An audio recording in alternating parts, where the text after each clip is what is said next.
Welcome everyone, this is Prince Sanjeev. पिछले lecture video में हम लोग देख चुके थे कि अगर हमारे पास लीनियर अपॉन लीनियर या फिर quadratic upon quadratic algebraic expression दिया हो तो उसका रेंज कैसे फाइंड करते हैं। इस लेक्चर वीडियो में देखें कि अगर हमारे पास क्वाड्रेटिक एक्सप्रेशन दो वेरिएबल में दिया हुआ है तो उसे हम दो लीनियर फैक्टर में कैसे ब्रेक करते हैं। अब दो लीनियर फैक्टर में ब्रेक करने का क्या मतलब है कि उन दोनों लीनियर फैक्टर को अगर हम मल्टीप्लाई करें तो हमारा क्वाड्रेटिक एक्सप्रेशन आना चाहिए। और यहाँ पर लीनियर फैक्टर हमारा कैसा होगा, X plus B Y plus C के फॉर्म में होगा। तो उन दोनों को जब कभी भी हम मल्टीप्लाई करेंगे तो हमारा ओरिजिनल क्वाड्रेटिक एक्सप्रेशन आना चाहिए। अब सवाल उठता है कि उसे हम ब्रेक कैसे करेंगे दो लीनियर फैक्टर में। तो जब कभी भी आपको दो वेरिएबल में क्वाड्रेटिक एक्सप्रेशन दिया हुआ रहेगा तो आप किसी भी एक वेरिएबल में उसे क्वाड्रेटिक एज्यूम कर लेंगे। मतलब अगर एक्स वाई वेरिएबल में आपको क्वाड्रेटिक एक्सप्रेशन दिया हुआ है तो आप मान लेंगे कि ये एक्स वेरिएबल में क्वाड्रेटिक एक्सप्रेशन है। आप ऐसा भी कर सकते हैं, वाई में भी मान सकते हैं कि ये क्वाड्रेटिक एक्सप्रेशन है, लेकिन फिलहाल अभी हम एक्स में समझाने के लिए यहाँ पर मान रहे हैं कि ये एक्स में क्वाड्रेटिक एक्सप्रेशन है। अब वाई यहाँ पर एक नॉर्मल जैसे हम नंबर लेकर चलते हैं वैसे ही उसे कंसिडर करेंगे। अब ये एक्स में क्वाड्रेटिक है हमारा, तो एक्स में जब हमारा क्वाड्रेटिक होता था तो रूट कैसे निकालते थे, नॉर्मल क्वाड्रेटिक फार्मूला से। क्या होता था, minus B plus minus under root of B square minus 4ac upon 2a। ये हमारा क्वाड्रेटिक फार्मूला था। तो इस क्वाड्रेटिक फार्मूला से हम रूट निकालते थे। अब यहां पर आप y को नॉर्मल ऐसे कंसिडर करते हुए अगर x का रूट निकालेंगे तो x का रूट हमारा y के टर्म में आएगा।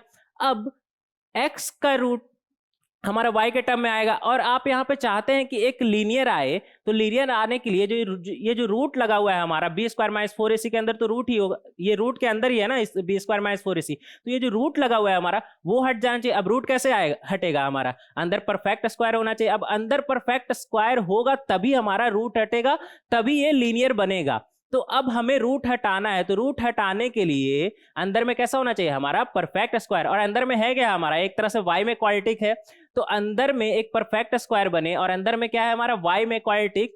तो ये परफेक्ट स्क्वायर तभी बनेगा जब इसका सिर्फ एक ही रूट होगा, और जब इसका सिर्फ एक ही रूट होगा तो इसका d कैसा होना चाहिए, इक्वल टू 0। तो जब आप अंदर वाले का मतलब y में जो क्वाड्रेटिक है उसका d इक्वल टू 0 करेंगे तो वहां से आपका निकल के आएगा abc plus 2fgh minus af square minus bg square minus ch square. तो ये आपका कैसा होना चाहिए, 0। तो आपका कंडीशन क्या आ गया, abc plus 2fgh minus af square minus bg square minus ch square equal to 0।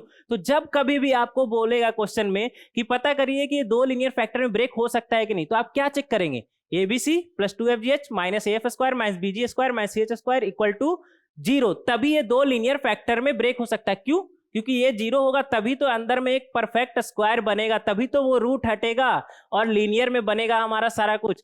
तो ये तो कंडीशन हो गया कि कब हमारा दो लीनियर फैक्टर में ब्रेक हो सकता है। अब सवाल उठता है कि अगर हमें वो दो लीनियर फैक्टर फाइंड करना है तो कैसे करेंगे। जो x का रूट हमारा आ चुका है y के टर्म में, तो यहां पर हम क्या करेंगे, जो भी y में है हमारा सबको x तरफ ले आएंगे। तो ये हमारा क्या बन जाएगा, एक लीनियर बन जाएगा, ax plus B Y plus C के फॉर्म में बन जाएगा। और x का दो रूट है तो ऐसा ऐसा दो आएगा, और ये वही लीनियर फैक्टर है जिसे हम प्रोडक्ट करें, ये दोनों वही लीनियर फैक्टर है जिसका हम प्रोडक्ट करें तो हमारा क्वाड्रेटिक एक्सप्रेशन आ जाएगा ओरिजिनल वाला। तो ये वही दो लीनियर फैक्टर आ जाएगा हमारा जो हमसे क्वेश्चन में पूछेगा। तो इस तरह से हम किसी भी क्वाड्रेटिक एक्सप्रेशन दो वेरिएबल में उसे हम दो लीनियर फैक्टर में ब्रेक कर सकते हैं। और सबसे पहले चेक का आपको सिर्फ चेक करने के लिए बोल रहा होगा तो आप क्या करेंगे, कंडीशन चेक कर लेंगे। कंडीशन क्या है, abc plus 2fgh minus af square minus bg square minus ch square equal to 0। अगर ऐसा होगा तभी वो दो लीनियर फैक्टर में ब्रेक हो सकता है। अगर ऐसा नहीं है तो आप दो लीनियर फैक्टर में करने की कोशिश ही नहीं करें, क्योंकि फिर वो ब्रेक नहीं हो सकता दो लीनियर फैक्टर में। तो कंडीशन सबसे पहले चेक कर लेना है। अब इसके ऊपर आपसे दो तरह का ही सिर्फ सवाल उठ सकता है। क्वाड्रेटिक एक्सप्रेशन दो वेरिएबल में सिर्फ दो ही तरह का सवाल आपके पास आ सकता है। पहला, आपको क्वाड्रेटिक एक्सप्रेशन दिया हुआ होगा और यहाँ पर आपको बोलेगा कि ये दो लीनियर फैक्टर ब्रेक हो सकता है कि नहीं। तो आपको क्या करना है, कंडीशन चेक कर लेना है। कंडीशन क्या है, abc plus 2fgh minus af square minus bg square minus ch square equal to 0। दूसरा सवाल ये सकता है कि अगर ये दो लीनियर फैक्टर में ब्रेक हो रहा है तो वो दो लीनियर फैक्टर कौन सा होगा। तो उसके लिए हम क्या करेंगे, x का रूट फाइंड कर लेंगे और वो हमारा कैसा आएगा, y के टर्म्स में आएगा। तो और y वाला जो भी चीज है हमारा उसको x की तरफ ही ले आएंगे, तो वही हमारा एक लीनियर फैक्टर हो गया। और ऐसा x का दो रूट है तो ऐसा ऐसा दो आएगा, तो ये दो वही लीनियर फैक्टर है जिसे हम प्रोडक्ट करेंगे तो हमारा ओरिजिनल क्वाड्रेटिक एक्सप्रेशन आ जाएगा। तो इस तरह से ऐसे सवालों को हम सॉल्व कर सकते हैं। अब डायरेक्ट यहाँ पर क्वेश्चन सॉल्व करेंगे, देखेंगे यहाँ पर क्वेश्चन। जैसे देखिएगा यहाँ पर क्वेश्चन नंबर 1, क्वेश्चन नंबर 1 में हमसे क्या बोल रहा है, प्रूव दैट द एक्सप्रेशन, और एक एक्सप्रेशन दिया हुआ है, can be factorise into two linear factor and find them. तो सबसे पहले यहाँ पर हमें प्रूफ करना है कि ये दो लीनियर फैक्टर में ब्रेक हो सकता है। तो प्रूफ करने के लिए हम क्या करेंगे, कंडीशन चेक करेंगे। कंडीशन क्या है, ABC plus 2fgh minus AF square minus BG square minus CH square equal to 0। अगर ऐसा है तभी ये दो लीनियर फैक्टर में ब्रेक हो सकता है और यही इसका प्रूफ है। एंड फाइंड देम, तो फाइंड देम के लिए हम क्या करेंगे, x का रूट निकालेंगे, y के टर्म में आएगा, y के टर्म में जो भी आए, y वाला जो भी हमारा है उसे हम x तरफ ही ले आएंगे, तो ये हमारा एक लीनियर फैक्टर आ गया।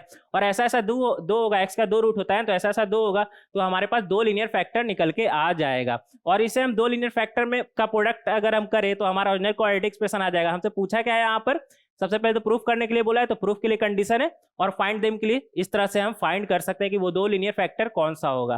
तो इस तरह से क्वेश्चन नंबर 1 को हम सॉल्व कर सकते हैं। नेक्स्ट देखेंगे क्वेश्चन नंबर 2। क्वेश्चन नंबर 2 में हमसे क्या बोल रहा है, इफ द इक्वेशन, और एक इक्वेशन दिया हुआ है दो वेरिएबल में quadratic, is satisfied by real values of x and y, then prove that, और x का वैल्यू दिया है कहां से कहां तक है, हमें प्रूफ करना है कि x यहां से यहां तक है, एंड y भी हमें प्रूफ करना है कि यहां से यहां तक है। तो उसके लिए हम क्या करेंगे, यहां पर क्या बोल रहा है कि satisfied by real values of x and y, तो यहां से हमें हिंट मिल गया। यहां पर क्या बोल रहा है कि अगर यहां पर क्या बोल रहा है कि x और y कैसा है हमारा रियल, यहां पर अगर हम x में इसे क्वाड्रेटिक कंसीडर करके चले तो y फिर हमारा नॉर्मल हो जाएगा, और x में अगर हम क्वाड्रेटिक कंसीडर इसे करके चले और x कैसा बोल रहा है रियल, तो d कैसा आना चाहिए हमारा, ग्रेटर देन इक्वल टू 0। तो d greater than equal to 0 लगाएंगे तो वहां से हमारा y का वैल्यू निकल के आ जाएगा कि क्या क्या हो सकता है, और y का वैल्यू निकल के आएगा तो हम क्लियरली देख सकते हैं कि जो हमें प्रूफ करने के लिए बोल रहा है वही y हमारा आ रहा है। और इसी तरह अगर हम y में से क्वाड्रेटिक कंसीडर करके चलेंगे और y भी हमारा रियल है तो d greater than equal to 0 लगाएंगे तो वहां से इस बार x का वैल्यू हमारा निकल के आ जाएगा, और x का वैल्यू हम क्लियरली देख सकते हैं कि ये जो हमें प्रूफ करना है वही आ रहा है। तो इस तरह से इसे हम नॉर्मली प्रूफ कर सकते हैं। नेक्स्ट देखेंगे क्वेश्चन नंबर 3। क्वेश्चन नंबर 3 में हमसे क्या बोल रहा है, find the value of k for which the expression, और यहां पर हमें एक इक्वेशन दिया हुआ है, can be resolve into two linear factor. यहां पर हमें एक तरह से क्वाड्रेटिक दो वेरिएबल में दिया हुआ है और क्या बोल रहा है, can be resolve into two linear factor. तो ये दो लीनियर फैक्टर में कब ब्रेक होगा, जब कंडीशन सेटिस्फाई होगा। कंडीशन क्या होता था हमारा, ABC plus 2fgh minus AF square minus BG square minus CH square equal to 0। अगर ऐसा है तो ये दो लीनियर फैक्टर में ब्रेक हो सकता है, ये जो क्वाड्रेटिक दो वेरिएबल में हमें दिया हुआ है, नहीं तो वो ब्रेक नहीं हो सकता है, नहीं हो सकता। और ये हमें प्रूफ करना था, नहीं प्रूफ नहीं, यहाँ पर k का वैल्यू फाइंड करना था। तो जब आप ABC plus 2fgh minus AF square minus BG square minus CH square equal to 0 में एबीसी और सभी का मतलब सभी वैल्यू रखेंगे तो सारा वैल्यू नोन है, सिर्फ एक वैल्यू अननोन है, कौन सा k, तो k वहां से हमारा निकल के आ जाएगा। तो इस तरह से सिंपली आप k फाइंड कर सकते हैं। ये था हमारा क्वेश्चन नंबर 3। नेक्स्ट देखेंगे क्वेश्चन नंबर 4। क्वेश्चन नंबर 4 में हमसे क्या बोल रहा है, for what value of m will the expression, और एक दो वेरिएबल में हमें एक्सप्रेशन दिया हुआ, be capable of resolution into two rational factor, same as question number 3। क्या करना है, यहां पर बोल रहा है कि ये दो लीनियर फैक्टर में ब्रेक हो, तो अगर ये दो लीनियर फैक्टर में ब्रेक होगा तो कंडीशन हमारा सेटिस्फाई होना चाहिए, कौन सा, ABC plus 2fgh minus AF square minus BG square minus CH square equal to 0। और यहाँ पर सिर्फ m ही अननोन है तो आराम से हमारा निकल के आ जाएगा, सिर्फ m ही अननोन है, तो यहाँ पर आप सब वैल्यू पुट करेंगे तो आपका m का वैल्यू निकल के आ जाएगा सिंपली। ये था हमारा क्वेश्चन नंबर 4। नेक्स्ट देखेंगे क्वेश्चन नंबर 5। क्वेश्चन नंबर 5 में हमसे क्या बोल रहा है, find the set of real values of x and y for which, और एक क्वाड्रेटिक दिया हुआ है हमें, इज वैलिड। यहाँ पर क्या बोल रहा है कि x और y में क्वाड्रेटिक है हमारा और हमें रियल वैल्यू x और y फाइंड करना है जिसके लिए वैलिड हो। तो अगर इसे हम x में क्वाड्रेटिक मान ले, एक बार x में क्वाड्रेटिक मान ले तो हमारा d कैसा होना चाहिए, ग्रेटर देन इक्वल टू 0। तो जब x में क्वाड्रेटिक मानेंगे d greater than equal to 0 लगाएंगे तो वहां से हमारे पास y का वैल्यू निकल के आ जाएगा। और इसी तरह अगर हम इसे y में क्वाड्रेटिक कंसिडर करें और d greater than equal to 0 लगाएंगे तो वहां से इस बार x का वैल्यू हमारा निकल के आ जाएगा। और वही हमसे पूछा है कि x और y का वैल्यू क्या हो सकता है जिसके लिए वैलिड हो। तो इस तरह से हम क्वेश्चन नंबर 5 को सॉल्व कर सकते हैं। नेक्स्ट देखेंगे क्वेश्चन नंबर 6। क्वेश्चन नंबर 6 में हमसे क्या बोल रहा है, लेट, और एक इनइक्वालिटी दिया हुआ है और जिसमें x और y दो वेरिएबल इन्वॉल्व है, for any value of X Y belongs to r, मतलब एक्स वाई कैसा है हमारा real, find the possible integer in the range of y। यहाँ पर क्या बोल रहा है कि a का जो रेंज है उसमें कौन कौन सा इंटीजर पॉसिबल है। तो सबसे पहले a का रेंज फाइंड करेंगे ना उसके लिए। तो यहाँ पर हमें एक इनइक्वालिटी दिया हुआ है, तो इनइक्वालिटी में a times x plus Y को भी हम उस तरफ लेके जाएंगे तो हमें ये क्वाड्रेटिक एक तरह से मिल गया x y, जिसमें x और y इन्वॉल्व है। क्वाड्रेटिक इनइक्वालिटी एक तरह से है जिसमें x और y इन्वॉल्व है। हम क्या करेंगे, x में इसे क्वाड्रेटिक मान लेंगे। अब x में इसे क्वाड्रेटिक मान लिए और x कैसा है हमारा रियल, और यहाँ पर क्या बोले, जो क्वाड्रेटिक है हमारा वो ग्रेटर देन इक्वल टू 0 है एक्स वाई सभी वैल्यू के लिए, एक्स वाई सभी वैल्यू के लिए। अब ये हमारा quadratic greater than equal to 0 है, तो इसका डी कैसा होना चाहिए हमारा, लेस देन इक्वल टू